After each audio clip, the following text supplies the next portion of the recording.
Bonsoir tout le monde. Alors, c'est aujourd'hui. Alors, je vous laisse le temps d'arriver. Aujourd'hui, le thème mission de vie et famille d'âme. Donc, je pense qu'il y en a beaucoup qui l'attendaient. Donc, 6h30, je suis en direct sur ma page professionnelle. Alors, bonsoir à tous. J'espère que vous avez eu un beau week-end. Il a quand même fait beau un peu. Euh, Puis une belle journée aujourd'hui aussi. Nous, on était en congé, c'était notre journée ménage, commission. On est allé marcher aussi sur la plage Jean-Cartier à Cap-Rouge. Une très belle journée. C'était venteux un peu à Cap-Rouge quand même, mais le soleil était au rendez-vous. Puis on est allé faire un petit tour au chocolat favori aussi. Alors, allô Lynn, Claudette, Annick, Lucie, bonsoir à tous. Fait que je laisse encore peut-être une petite minute aux gens d'arriver. Alors, vous l'attendiez tous. Donc, mission de vie, famille d'âme, on va s'amuser, ça va être plaisant comme toujours. Parce que si je m'amusais pas, il n'y aurait pas de Facebook Live. Puis quand si jamais j'ai moins de plaisir à le faire, ça demande trop de temps ou quoi que ce soit, c'est sûr, ça va s'arrêter tout simplement. Mais j'ai beaucoup de plaisir à vous voir une fois par semaine, puis vous communiquer mes connaissances, mes expériences. Euh, voilà. Qu'est-ce que je voulais dire? Oui, c'est vrai. Alors, allô Nora, Daniel, Edith, allô tout le monde, bienvenue, bienvenue, bienvenue. Je voulais vous dire que la semaine passée, hein, c'était le live sur la médiumnité. Puis vous le voyez, je jase, hein, ça a duré une grosse heure, si c'est pas plus. Je pense que les gens étaient très satisfaits. J'ai eu de super beaux commentaires. J'avais eu des questions que j'avais répondues par la suite parce que j'ai pas le temps de voir toutes défiler les questions quand je réponds à une. Fait que juste vous dire que j'ai répondu à tout le monde parce qu'il y en a qui me sont pas revenus à ce que je leur ai répondu. Donc le live de la semaine passée, dans la vidéo, ceux qui avaient des questions, j'ai répondu à tous par la suite durant la journée du lendemain parce qu'il y avait quand même beaucoup de questions. Fait que voilà, juste pour vous dire ça. Alors, on commence. Donc, je me présente pour ceux qui ne me connaissent pas. Lucie Raté. Je suis maître Reiki Uzui et maître Reiki Lactarian aussi. Je suis enseignante, je suis médium, praticienne énergétique. Donc, dans le domaine depuis 2005. Si vous voulez aller faire un tour sur ma page internet, mon site web www.luciratte.com. Là, vous êtes sur ma page professionnelle, fait que vous avez accès à mes services aussi, tous les posts que j'ai faits, les textes, etc. Si vous voulez avoir papier-crayon, encore une fois, je vais vous donner à la fin du live la référence de 2 livres sur les familles d'âmes.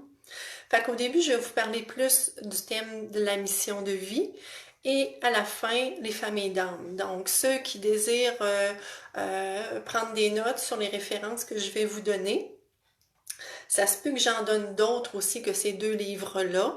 Donc, pour pas que je me répète trop, papier-crayon, c'est toujours pratique, c'est toujours utile. Puis au lieu de réécouter le live puis de voir aussi que je donne l'information. Les questions, comme les dernières fois, ça va être à la fin pour que je puisse vous transmettre tout ce que j'ai à vous transmettre au début sans regarder tous les commentaires qui passent, que ce soit intéressant pour tout le monde. Puis à la fin, ça va me faire plaisir de répondre au plus de questions possibles s'il y en a. Et celles que j'aurais pas eu le temps de voir, ben, je vous répondrai dans la journée de demain sous votre question à vous. Tout va être là. Alors, allô Manon, Normande, Sylvie, Rémi, bienvenue à tous. Donc, je redis encore une fois, c'est important pour moi, peu importe le sujet, le thème de la soirée, du live, c'est toujours en lien avec ma vérité à moi. Donc, jamais je vais dire que j'ai la vérité, qu'il y a juste ce que je vous transmets qui est vrai. Il y a plein de gens dans le domaine qui sont des médiums, des praticiens énergétiques, des coachs ou peu importe quoi dans le domaine de la spiritualité ésotérique un peu, énergétique, qui ont leurs couleurs, qui ont leurs expériences, qui vont vous transmettre leur bagage à eux. Et des fois, d'un médium à l'autre, on n'a pas tous les mêmes informations. Fait que ça, je tiens à le dire, c'est important pour moi. Je vous communique mes expériences, mes connaissances et ma vérité, ce qui fait sens pour moi. J'aime bien ce terme-là, ce qui fait sens pour moi. Donc, allons-y. La mission de vie. Qu'est-ce que la mission de vie? C'est sûr que si je donnais un atelier et que vous étiez tous là devant moi, je vous demanderais à chacun, ceux qui désiraient me répondre à ma question, mais là on ne le fera pas ce soir parce que j'aurai pas le temps de lire tout le monde, mais la mission de vie pour vous, c'est quoi? Donc, je vais vous donner ma définition à moi. J'ai rapproché ma petite feuille, je ne veux rien oublier, fait que l'accueil a été fait, ça c'est beau. Je crois qu'on a tous une mission de vie qui est générale pour tous les êtres humains. Et cette mission de vie-là, c'est de s'aimer. Ça serait aussi simple que ça. Je vais quand même développer, mais pour moi, après les lectures que j'ai faites, mes expériences personnelles, les formations que j'ai faites, mes connaissances, les recoupements que j'ai faits, pour moi, c'est ça, la mission de vie de tous, c'est d'apprendre à s'aimer de plus en plus. Puis apprendre à s'aimer de plus en plus, ben ça, je vais peut-être le dire quelques fois durant le live ce soir, c'est apprendre à se connaître. Plus on apprend à se connaître, plus on sait qui on est, quels sont nos besoins, nos intérêts, alors plus c'est facile d'apprendre à s'aimer et s'accepter comme on est, traverser nos épreuves, nos expériences, nos souffrances et revenir à l'amour de soi. Donc ça, c'est comme la mission globale pour tous. On est tous venus ici, selon moi, au départ, pour apprendre à s'aimer de plus en plus. Donc, on n'est pas ici pour les autres. Oui, on est tous en relation les uns avec les autres, c'est certain, mais au départ, on vient pour soi expérimenter. L'humain vient ici pour ça, expérimenter la vie dans un corps humain, un corps de chair. Fait que ça, c'est comme la mission globale pour tout le monde. Mais on a tous, je crois, des missions personnelles. Donc, dans les missions personnelles, moi, ma vision de l'incarnation terrestre, c'est que quand on est dans l'entre-deux-vies, parce que c'est sûr que moi, je crois à la réincarnation, je crois aux vies antérieures, ça fait sens pour moi. Si je parle de ce principe-là, quand on est entre deux vies, entre deux incarnations terrestres, on a une équipe qui est là, des coachs pour nous aider et je crois qu'on a l'ange gardien qui est celui qui est le plus près de nous, qui nous aide, qui nous accompagne pour nous aider à faire nos choix d'incarnation. Je crois qu'on a toujours le dernier mot sur ce qu'on veut vivre, mais on vient pas ici, oui, on vient pour s'amuser, mais on a des buts à atteindre. Donc, l'ange gardien est là pour nous aiguiller. Moi, je pense que ce serait bien que tu t'incarnes en homme parce que avec ce que tu vas aller travailler, ce serait adéquat. C'est toi qui choisis, mais je te donne les pourquoi ce serait idéal. Puis je pense que d'avoir des frères et sœurs, ça serait bien ou ce serait pas idéal. Fait qu'il nous aide à faire notre planning de cette façon-là dans nos choix d'incarnation. Et donc, on a des défis à traverser, à vivre pour se réaliser dans notre incarnation. Puis ça peut ressembler à toutes sortes de choses. Donc, moi, Lucie Raté, j'ai pas les mêmes défis de vie, les mêmes buts dans mon incarnation que mon voisin, à part de m'aimer de plus en plus dans qui je suis. Mais pour le reste, dans mes petites missions de vie, j'ai pas les mêmes. Ça peut être d'avoir plus confiance en moi, ça peut être de développer mon courage, ma force intérieure, ma solidité, ça peut être de traverser la blessure de trahison, de vivre plus en paix, etc., etc., etc. Ça peut être aussi par exemple, de régler une relation avec une personne avec qui je m'incarne de vie en vie et qu'il y a souvent des conflits. Donc, c'est des exemples de ce qu'on pourrait venir travailler, traverser. Si je vous donne des exemples personnels, parce que j'aime bien prendre des exemples personnels pour vous faire allumer vous aussi un peu, pour vous aider à trouver. Donc, l'ange gardien, c'est ça, nous aide dans nos choix d'incarnation.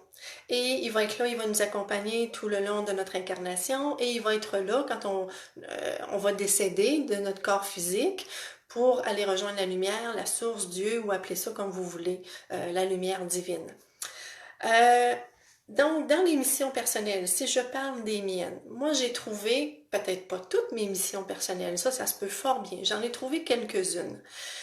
Je les ai trouvés, je vous dirais, au fil de mes expérimentations avec des médiums. Je suis allée voir une médium il y a quelques années et elle, ce qu'elle me disait, et ça résonnait pour moi, allez toujours voir si ça résonne pour vous hein, quand vous allez voir quelqu'un d'extérieur à vous. Ce qu'elle me disait, c'était que je m'étais incarnée pour être au service d'eux. Au service, tout simplement. Et quand elle m'a dit ça, ça résonnait énormément pour moi. Au départ, ce qu'elle me disait, c'est que je ne devais pas avoir d'enfant parce que ma vie était dédiée à être au service de l'humanité. Et en tout cas, au final, j'ai connu le père de mes enfants et la trajectoire a changé un peu et on m'a offert le cadeau d'avoir des enfants. Je vous disais dans mon premier live que ça n'a pas été facile pour moi parce que j'ai besoin de beaucoup de liberté, mais c'était un cadeau pour mon âme de vivre cette expérimentation-là. Puis ce que j'avais peut-être pas dit dans mon premier live quand je parlais de mon parcours, c'est que au final, d'avoir des enfants, d'avoir traversé toutes les étapes de l'éducation des enfants, tous les doutes qu'on a, de se remettre en question la culpabilité, tout ce qu'on vit à travers l'éducation de nos enfants m'a énormément servi avec ma clientèle. Ça a été un gros, gros plus. Au final, c'était un merveilleux cadeau. Donc, il y avait cette médium-là que je suis allée voir qui m'a aidé à comprendre un des buts que j'avais en m'incarnant. Il y a au moins 7-8 ans de ça, j'ai fait une séance en hypnothérapie spirituelle. Ça, j'en ai parlé souvent dans les ateliers, les formations que j'offre à ceux qui sont venus me voir. C'était Jean-Charles Chabot qui me faisait vivre cette séance-là. Ça durait sur presque une journée complète de 9 heures du matin à peu près 3 heures de l'après-midi en 2 volets distincts. Et pour ceux qui vont sûrement me le demander, Jean-Charles, je crois qu'il n'en fait plus. Il enseigne maintenant, mais vous pouvez faire des recherches. Il a sûrement formé des gens qui en offrent.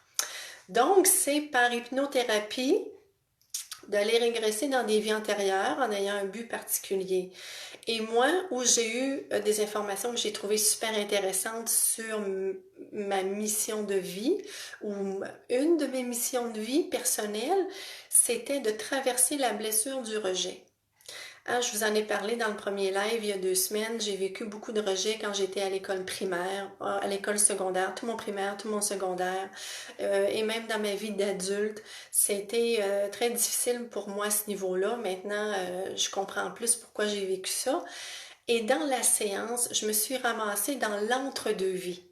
Donc, quand on est entre deux incarnations et que j'étais en train de faire mes choix d'incarnation, j'ai pu, à ce moment-là, dans cette séance-là, voir mes guides et qu'ils me prennent dans le bras. Et j'ai vécu un amour incommensurable d'être dans le bras. J'ai tellement pleuré.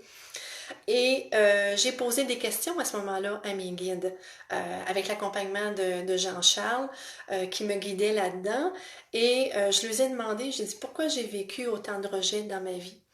Et ils m'ont expliqué que c'était bien sûr planifié parce que je devais traverser cette blessure pour au final comprendre que si tous me rejetaient, ce qui n'était quand même pas le cas, j'étais pas rejetée par tout le monde, mais je l'ai vécu très intensément dans mes tripes, comme on dit, c'était pour qu'au final je vienne à comprendre que moi, il fallait que je comprenne que qu'il fallait que je me choisisse, que si tout le monde me rejetait, si j'avais cette impression-là, fallait que je finisse par me choisir moi et arrêter de me rejeter dans qui je suis, dans mes valeurs, dans mes besoins et que je me choisisse. Parce que ceux qui ont lu un petit peu Lise Bourbeau et les 5 blessures de l'âme, la personne qui se rejette a tellement peur d'être rejetée par les autres que très souvent elle se rejette elle-même avant d'être rejetée parce que ça fait trop mal. Donc, petite tranche de vie. Donc, je vous disais que je ne les sais sûrement pas tous, mes missions de vie, j'en sais une partie. C'est sûr que par guidance personnelle, vu que j'ai développé ma guidance, ma médiumnité, hein, qui était le thème du live la semaine passée, j'en ai eu des réponses par moi-même aussi, en prenant le temps de méditer, en m'intériorisant, en m'accompagnant avec les aides de lumière, j'ai posé des questions et j'ai affiné aussi d'avoir des réponses générales ou précises sur mes buts de vie. Puis vous allez voir, il va y avoir un lien tantôt avec les familles d'âme. C'est pour ça que j'ai mis ces deux-là ensemble, la mission de vie et les familles d'âme, parce que je trouve qu'il y a vraiment un lien intéressant entre les deux. Donc, c'était un peu le volet de ma vision de la mission de vie au niveau personnel.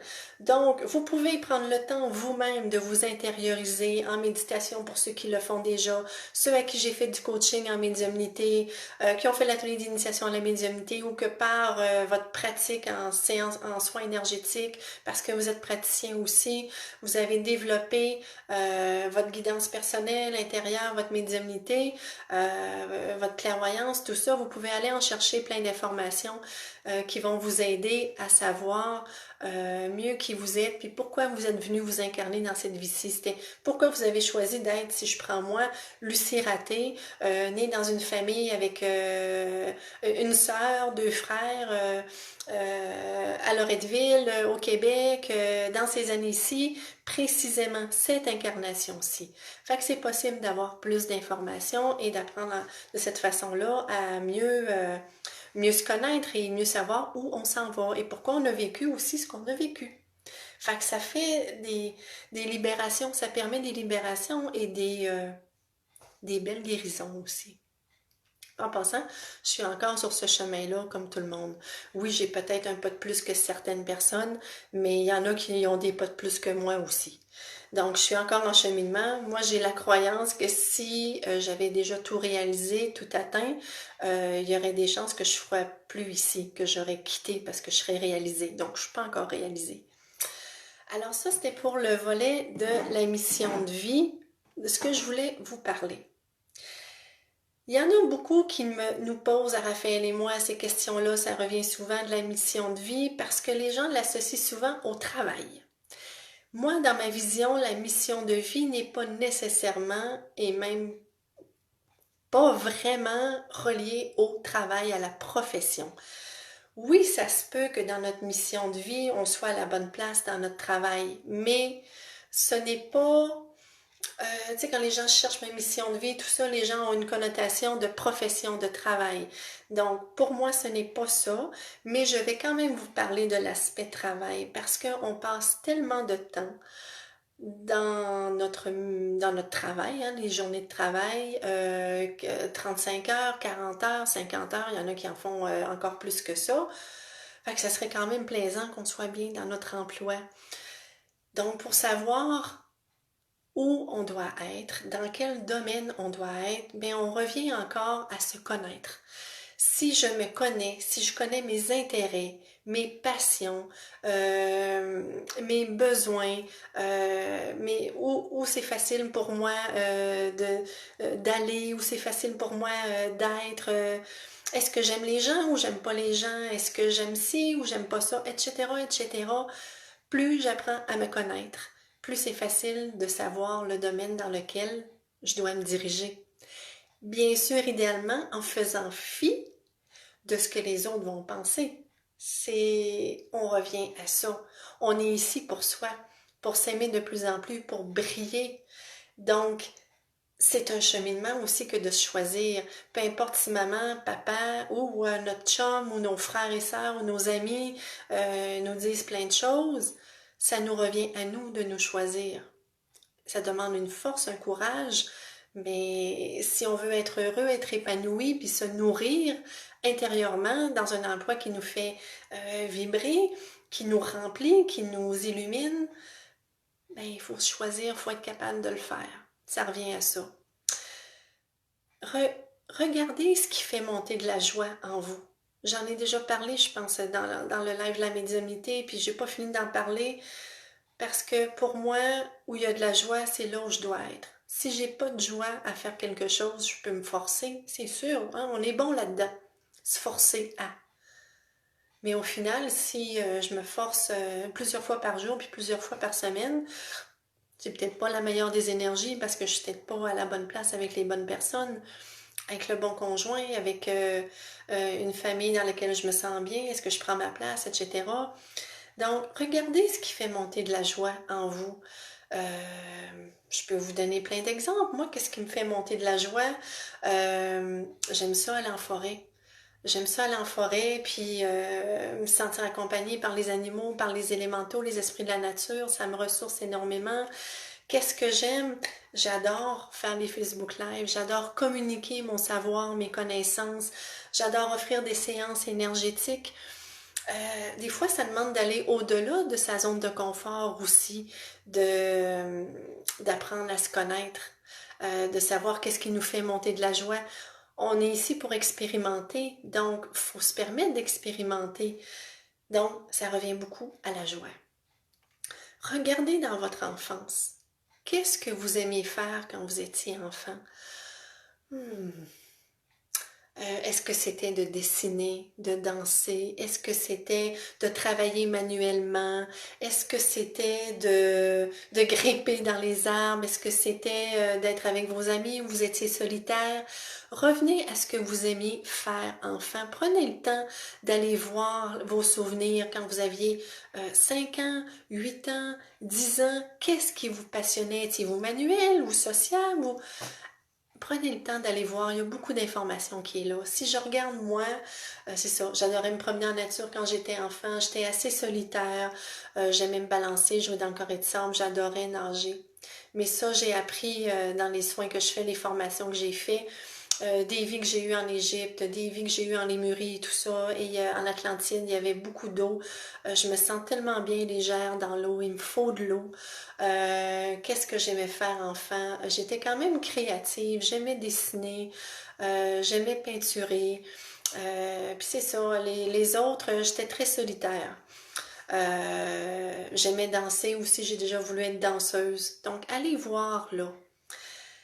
Puis, les métiers aussi que vous vouliez faire quand vous aviez encore 5 ans, 7 ans, 8 ans, 10 ans, 11 ans, 12 ans, pas nécessairement ado, parce que la connexion avec notre âme, on l'a beaucoup plus jeune.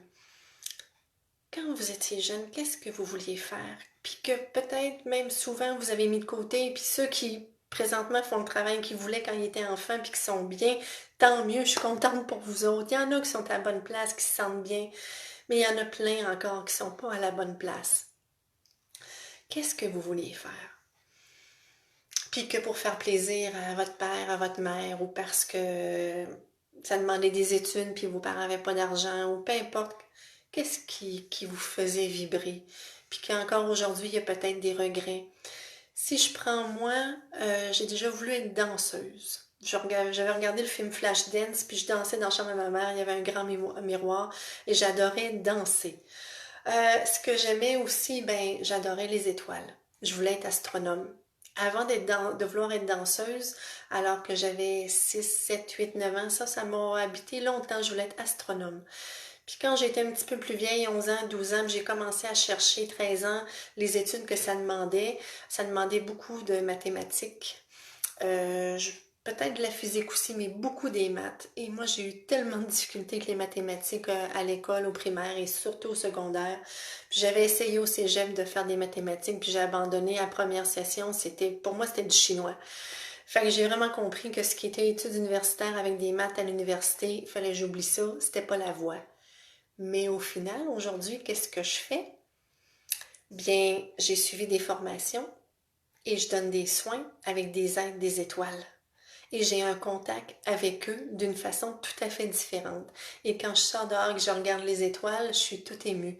Donc, j'ai fini par, d'une autre façon, voyez-vous, avoir ce contact-là, aller chercher des informations, des connaissances et faire un travail qui me passionne et donc de communiquer avec eux et de recevoir de l'information par eux autres.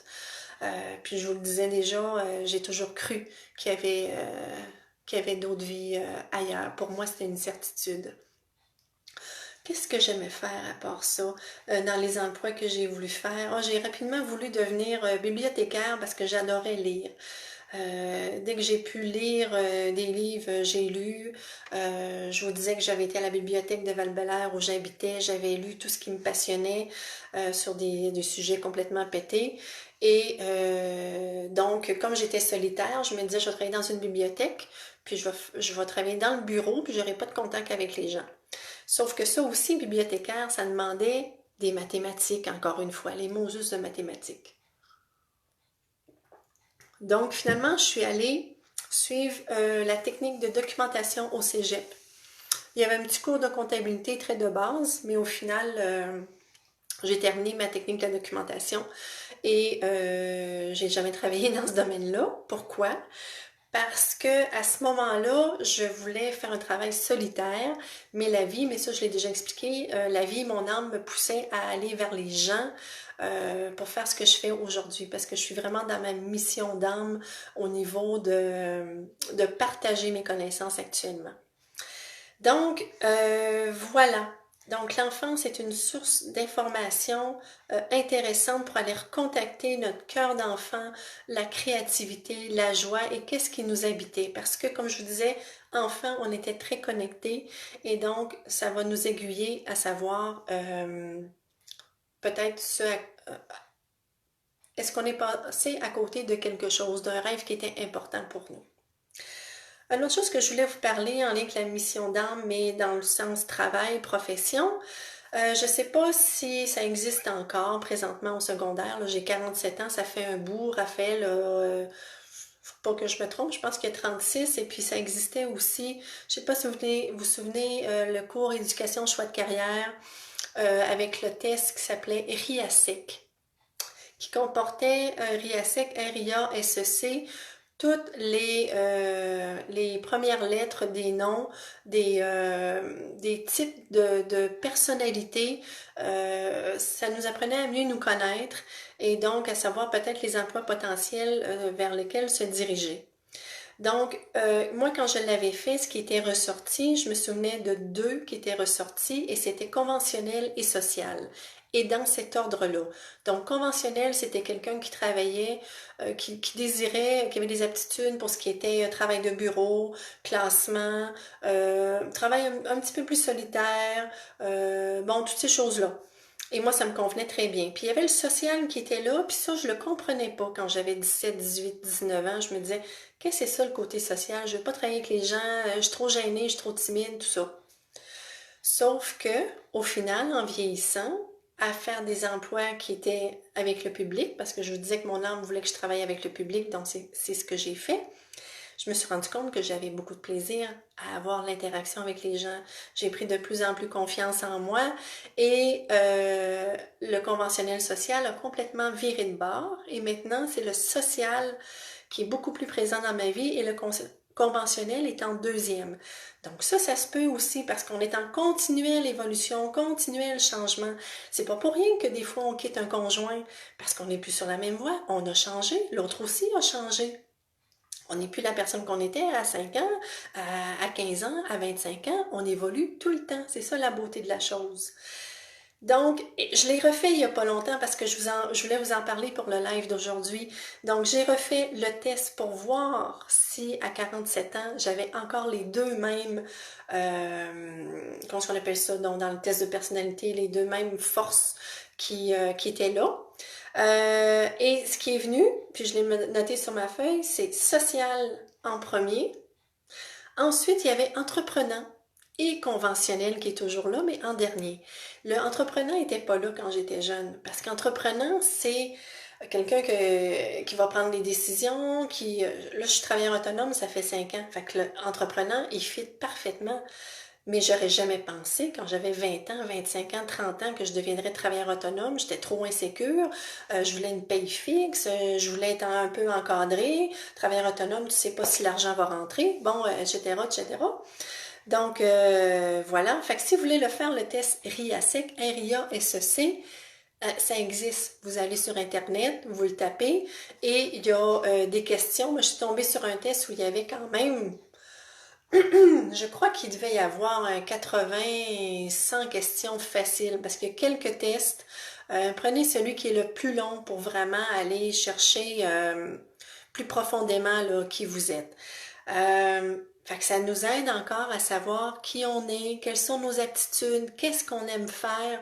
Fait que si, je sais pas, moi j'aime ce qui revient, puis ce que ça me dit, c'est un travail de bureau, ben j'irai pas faire un travail manuel. Moi, personnellement, Je suis pas manuelle du tout. J'ai pas cette aptitude-là. Monter des meubles ou je sais pas, j'ai pas d'autres exemples, mais le côté manuel des rénovations, je suis pas bonne, c'est pas ma force. Fait que si j'ai besoin, je vais aller chercher quelqu'un qui a cette force-là, puis c'est comme ça qu'on s'entraide. Voilà. Donc, voilà pour l'aspect travail. En espérant que ça vous aiguille un petit peu à, je vous le dis encore, ça revient à ça, regardez où il y a de la joie quand vous faites une activité. Regardez apprendre à mieux vous connaître, vos besoins, vos aptitudes, votre personnalité, votre caractère, vos passe-temps, qu'est-ce que vous aimez faire. Puis c'est d'enlever la croyance que j'ai un passe-temps que j'aime faire, mais hey, je peux pas en faire un travail, ça rapportera jamais assez d'argent, je fais ça pour le fun, pour m'amuser.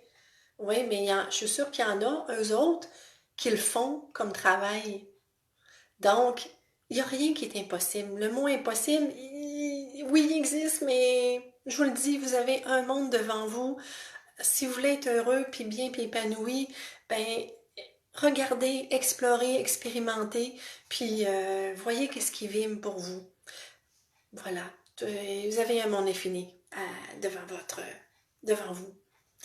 Euh, Fait que je voulais revenir à ça. Vous n'êtes pas ici pour les autres, mais pour vous. Je dis pas d'être égoïste, c'est pas mon propos, mais c'est de vous réaliser pour être heureux. Puis qu'on vient expérimenter. Fait que ça, c'est dit.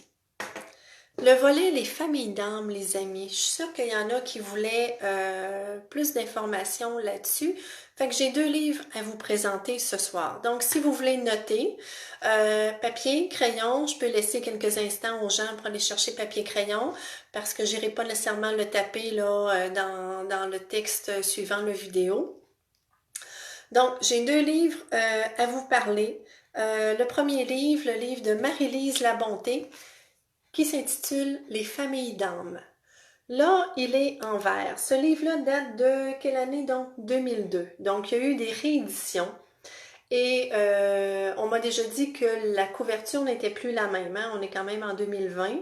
Mais c'est Marie-Lise Labonté, Les familles d'âme. Voilà pour celui-là que je voulais vous parler, le premier. Ce livre-là de Marie-Lise, elle l'a canalisé avec les anges Xéda et l'archange Michael. Donc, ces informations viennent de cette source-là. Il y a combien de familles différentes de familles d'âmes dans le livre de Marie-Lise? Il y en a 13. Mais quand elle l'a écrit, elle informait qu'il y avait des familles qui se scindaient pour en créer d'autres et que c'était en continuel mouvement. Donc, ça se pourrait qu'en 2020, on soit rendu à 15 ou 17 familles d'âmes différentes si on part du livre de Marie-Lise. Parce que l'autre livre que je vais vous parler, c'est pas la même approche. C'est 2 approches différentes. Ça peut se rejoindre un peu, oui, mais c'est 2 médiums différents et qui ont canalisé avec des êtres de lumière, des entités qui étaient différentes pour une et l'autre. Dans le livre Les familles d'âme de Marie-Lise, et vous savez, les familles d'âme, encore là, c'est un outil. C'est une façon d'aller encore mieux se comprendre, savoir qui on est, pourquoi on est comme on est. Et quand on lit ça, on fait « Oh, c'est pour ça que je suis comme ça, c'est pour ça que j'ai tel intérêt, c'est ça que ça nous aide. » Comme le livre Les anges terrestres que je vous ai parlé, c'est pas de nous catégoriser, c'est de... Pour moi, c'est des outils pour apprendre à mieux se connaître, à savoir qui on est, nos forces, nos faiblesses aussi. Et donc, plus on apprend à se connaître, bien, plus on sait ce qu'on aime, ce qu'on a besoin, nos limites, etc., etc. Donc, ce livre-là, je pense qu'il est arrivé dans mes mains pas longtemps après sa parution. Ça fait vraiment longtemps que je l'ai. Et la famille dans laquelle je suis, moi, c'est les enseignants. Donc ça, je l'ai appris, je vous dirais, ça a pris du temps. La première personne qui m'a dit que j'avais une capacité d'enseigner, c'était Réal Grandmont dans la formation de lumino-énergétique.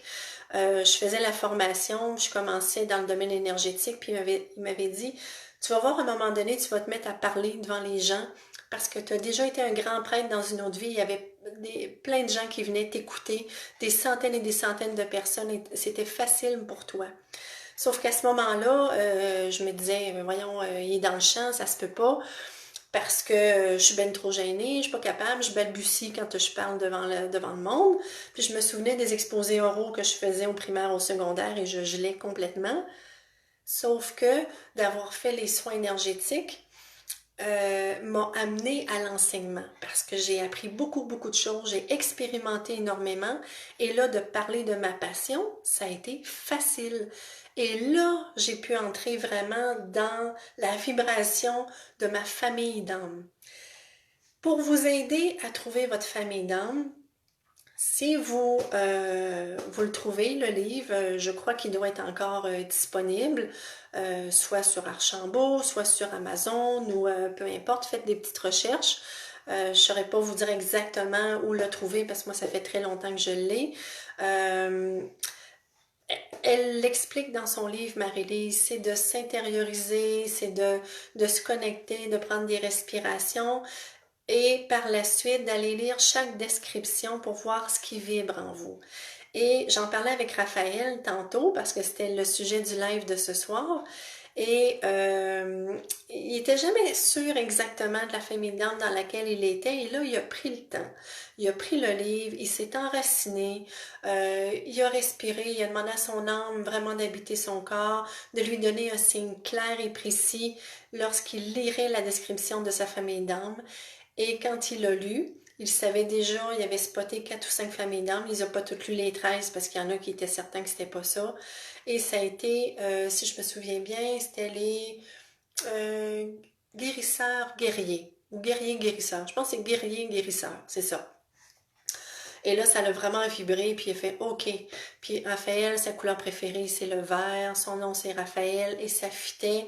Et puis là, il a vraiment senti là, qu'il avait touché. Euh, Moi, je me souviens quand j'ai fait ma formation de Reiki Uzui niveau 1 avec Danielle Bernier en 2012, j'étais allée la voir l'année suivante pour une séance énergétique puis une guidance en même temps. Et Danielle, elle voit, je sais pas si elle voit les auras, mais ce qu'elle voit, c'est ta couleur propre, ta vibration à toi. Et elle m'avait dit, ta couleur, elle est bleu-vert. Donc, le bleu est associé au chakra de la gorge. Oui, il y a le troisième œil, mais pour moi, c'était vraiment le chakra de la gorge. Et le vert, c'est couleur guérison, c'est ceux qui travaillent en énergie. Donc, c'est ça. Fait que si je prends le livre de Marie-Lise, je suis dans la famille des enseignants. Il y a la famille des communicateurs qui sont là aussi, mais c'était vraiment pas ça. Des exemples de famille dans son livre. Il y a les alchimistes fées, il y a les sages, les guérisseurs, les enseignants, les communicateurs. Je crois qu'il y a les passeurs. Donc, il y en a 13 différentes. Fait que voilà pour ce livre-là. J'avais-tu d'autres choses à dire pour le livre de Marie-Lise? Je pense que ça a fait le tour. Le deuxième livre, c'est le livre Bienvenue dans la 5e dimension de Bianca Gaia. Donc, si vous voulez le noter, c'est Diane Leblanc, mais je crois que quand elle écrit ses livres, c'est souvent sous son nom de plume, c'est Bianca Gaia. Bienvenue dans la 5e dimension. Voilà. Le livre de Bianca Gaia, ce qui est plaisant, contrairement au livre de Marie-Lise, c'est qu'elle a un site internet qui est super bien fait. Vous pouvez aller sur son site internet et il y a vraiment un onglet Famille d'âme sur la gauche. Vous cliquez là-dessus et là, elle vous met en situation pour vous aider à trouver votre famille d'âme. Et ce que je voulais dire également, c'est que quand des fois, c'est ça, des fois notre couleur préférée va nous aider à trouver notre famille d'âme. Moi, ma couleur préférée a toujours été le bleu. J'aime beaucoup le mauve, le lilas, le violet, mais quand j'étais enfant, ma couleur préférée était le bleu pâle et c'est vraiment associé au chakra de la gorge. Ça ne veut pas dire que votre couleur préférée est associée à votre famille d'âme, mais ça peut vous aider. Également, dans le livre de Bianca Gaia, la façon qu'elle vous donne des pistes, si vous allez sur son site internet, c'est que des fois, notre famille d'âme, on a à s'en souvenir, puis on a beaucoup d'expérimentations à faire, des expériences à traverser, des fois difficiles, pour se souvenir que c'est notre famille d'âme. Si je prends encore mon exemple, pour moi, ça a été une traversée du désert, un peu, si on peut dire. Ça a été difficile parce que dans mes souvenirs, je me souvenais des exposés oraux, comme je vous disais que je faisais, qui étaient très souffrants pour moi.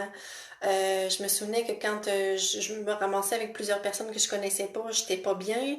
J'aimais pas nécessairement au début le travail avec le public.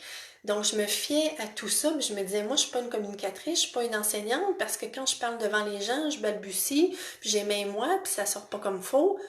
Mais c'est sûr que si vous me dites vous me demandez de parler de mathématiques, là j'exagère, mais ou de peinture, ou d'un sujet, de la construction d'une maison, puis même que je me documenterai là-dessus, ça va être lourd. Mais si je parle de ce qui m'habite, de ce qui m'anime, ça coule, vous le voyez, j'arrête pas de parler. C'est sûr qu'en Facebook Live, il n'y a pas d'interaction, mais même en atelier, en formation, il faut que je laisse des fois la parole à Raphaël parce que je suis complètement passionnée. Fait que des fois, on a comme une petite traversée du désert pour se souvenir de quelle famille d'âmes on fait partie. Donc, quand j'avais lu sur le site de Bianca Gaia pour la famille des enseignants, j'avais vraiment passé vite dessus parce que ce qui était dit, c'était une facilité à s'exprimer que je trouvais que j'avais pas. Mais si je m'attardais comme il faut, la question qu'elle posait pour nous aider à trouver notre famille d'âme, c'était est-ce que ça arrive souvent que vous vous retrouvez entouré de gens et avoir l'impression qu'on ne vous écoute pas? Et moi, c'était l'histoire de ma vie. J'avais l'impression souvent d'être invisible, que les gens, autant dans ma famille que quand j'étais avec plusieurs collègues de travail ou plusieurs amis, pas des amis proches, puis on est juste un ou deux, ça allait bien, mais un peu plus, euh, je parlais pas fort, puis j'avais l'impression que personne m'écoutait ou qu'on comprenait tout de travers ce que je disais. Donc, ce qu'elle amenait, Bianca Gaia, c'est des fois, on a, c'est ça, à traverser des épreuves pour se souvenir de quelle famille d'âme on fait partie. Donc, moi, ça a été mon cas. Il y en a d'autres pour qui ça va être facile, puis vous allez tout de suite faire le lien. Mais d'autres fois, il y a à aller un petit peu plus loin. Qu'est-ce que je pourrais vous dire d'autre au niveau des familles d'âme? Ok. Fait que j'en ai pas mal parlé, j'ai fait le tour. Est-ce qu'il y aurait d'autres choses? Mais comme je vous disais, le but, c'est toujours d'apprendre à mieux se connaître. Euh, donc, comprendre pourquoi on est comme on est et de nous amener encore plus sur notre chemin de vie, sur notre mission de vie. C'est pour ça que ce soir, je faisais le thème mission de vie et famille d'âme, les deux ensemble, parce que je trouve que ça se rejoint beaucoup. Donc, si j'arrive à trouver quelle est ma famille d'âme, ma vibration, ma couleur, ben ça va être plus facile de m'accepter telle que je suis et de savoir un peu quelle est ma route, quel est mon but, quelle est ma place, où je dois être, etc. Fait que c'est ce que j'avais à vous communiquer ce soir. Fait que c'est un petit peu moins long que les deux autres lives que j'ai fait. Il est 7h10. S'il y en a qui ont des questions, gênez-vous pas. Je vais tenter de répondre du mieux que je le peux, si j'ai la réponse, bien sûr. Alors, voilà. Lucie Martin, ça bug, ok. Désolée, si ça bug, moi la connexion, c'est marqué en direct, tout va bien. Y en a-tu d'autres que ça bug? J'espère que non. Christelle, je me reconnais, mais je suis bien contente. Jaune et vert, Émilie, le jaune est associé beaucoup au plexus et le vert au chakra du cœur. Donc, dépendant du livre, ça sera pas nécessairement la même famille d'âmes. Fait qu'il faudrait explorer un petit peu plus à ce niveau-là. C'est sûr que si ta couleur préférée, c'est vraiment le vert, il y a des chances que ce soit tout ce qui est au niveau de la guérison. Ça peut être préposé aux bénéficiaires, ça peut être infirmière, ça peut être praticien énergétique, peut-être en massothérapie. À ce niveau-là, le plexus solaire, ça, je ne connais pas par cœur celui-là, vu que c'est pas ma famille à moi. Merci Lucie, ça fait plaisir. Mélanie, c'est OK. La couleur mauve, ben c'est plus la couleur violet. C'est pas tant un mauve, c'est le violet qui est associé au chakra coronal. Donc souvent, ça va être soit la famille des sages, la famille des passeurs. Je pense que ça revient pas mal à ça au niveau de la couleur violette. Donc des guides pour les autres, des gens qui sont plus près d'être très réalisés dans ce qu'ils sont complètement. Rose et vert, ben le rose c'est beaucoup le chakra du cœur et le vert aussi. Fait qu'on est vraiment dans la zone du cœur, Lucie. Moi, c'est le turquoise. Le turquoise, c'est un mélange de bleu, de vert. Donc, tu sais, quand je disais que Daniel m'avait dit que ma couleur était bleu-vert, ça ressemble à du turquoise. Donc, on est dans un mélange de cœur et de gorge également. Bleu et rouge. Alors le rouge, c'est le chakra racine, c'est les bâtisseurs. Et le bleu, ben, on est soit dans la gorge ou dans le troisième œil. Ici, c'est bleu plus foncé. Fait que ce serait d'aller voir les descriptions.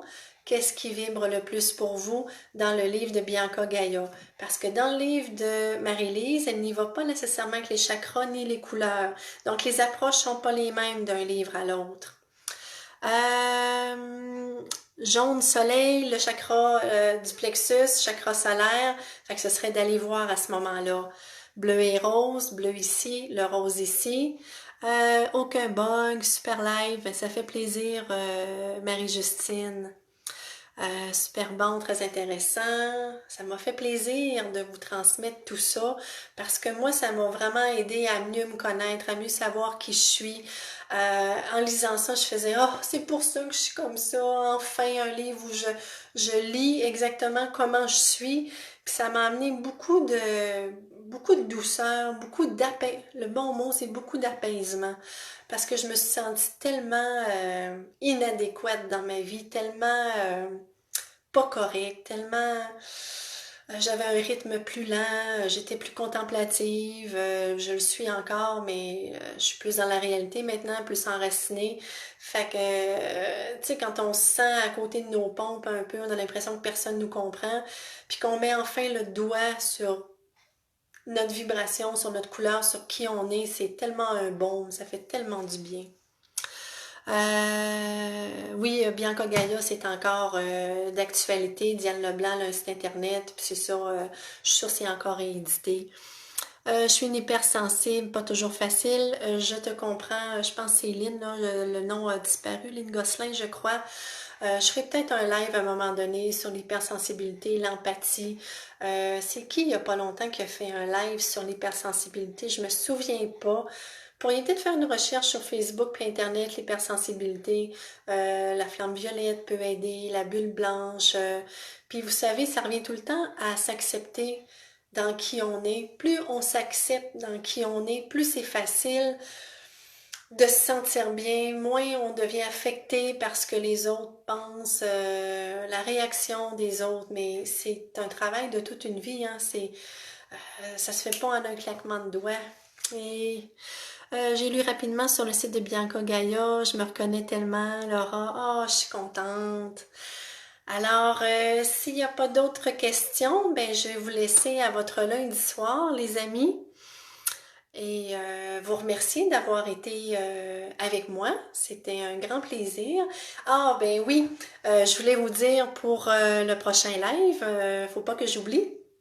Ça va être lundi prochain à la même heure, toujours sur ma page professionnelle. Et le thème, ça va être les élémentaux et la faune également. Donc, je le dis tout de suite, je suis pas une spécialiste des élémentaux. Raphaël et moi, on a monté un atelier sur les élémentaux parce que quand on a déménagé ici au Lac-Beauport, Raphaël arrivait d'un voyage initiatique en Angleterre où il était entré en contact avec l'énergie de Merlin, avec des vies antérieures. Et on s'est rendu compte, vu que Merlin est devenu un de ses guides, que sur notre terrain, il y avait des élémentaux. Et Raphaël a canalisé de l'information. Mais je ne ferai pas le live avec Raphaël parce que pour Raphaël, faire un live sur les élémentaux avec moi, il y a moins de joie que moi à faire un live parce que Raphaël n'est pas à la base un enseignant, il le développe, mais c'est pas ce qui l'anime le plus, où il y a le plus de joie, de plaisir, et son horaire est très chargé, donc j'ai quand même décidé de faire un live sur le sujet, je vais le faire à ma façon. Donc, c'est pas un atelier. Je vous donnerai pas les descriptions super détaillées de tous les élémentaux. C'est pas le but. Je veux vous ouvrir plutôt à ce monde-là. Un peu comment entrer en contact avec eux. Vous faire comme une liste des élémentaux, mais sans faire une description détaillée de chacun. vous livrer des expériences personnelles avec eux, la façon de faire nos demandes, ça va être plus ça. Donc, ça va être à ma couleur, à moi, puis je vais vous donner des références de personnes qui sont beaucoup plus calées que moi, dont Robert Internautia, pour Geneviève Tremblay aussi, pour communiquer avec eux. Puis quand on va pouvoir vous recevoir à nouveau chez nous, à un moment donné, hein, on va pouvoir, on ne sait pas quand, mais ça va revenir. Ben à ce moment-là, l'atelier sur les élémentaux, ben, il va être encore d'actualité. Puis là, on va pouvoir vous donner vraiment des descriptions, faire des méditations guidées pour entrer en contact avec eux. Mais si ça fait rien, la semaine prochaine, je vais quand même vous donner des trucs pour tenter d'entrer en communication avec eux. Donc, toujours 6h30, Suzanne, lundi prochain, toujours sur ma page professionnelle. Hypersensible, alors je vais vérifier si le sujet des hypersensibles était dans ma liste, puis si c'est pas le cas, je vais aller le rajouter.